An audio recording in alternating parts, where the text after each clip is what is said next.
Isa ka bang OFW na 10 years or mahigit na sa ibang bansa and up until now wala ka pa ring enough savings? Why not ilaan mo ang free time mo into extra income or side hustle?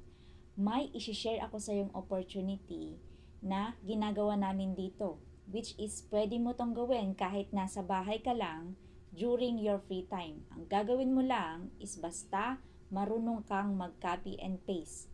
Setting of appointments only to local and international clients provided na lahat ng scripts.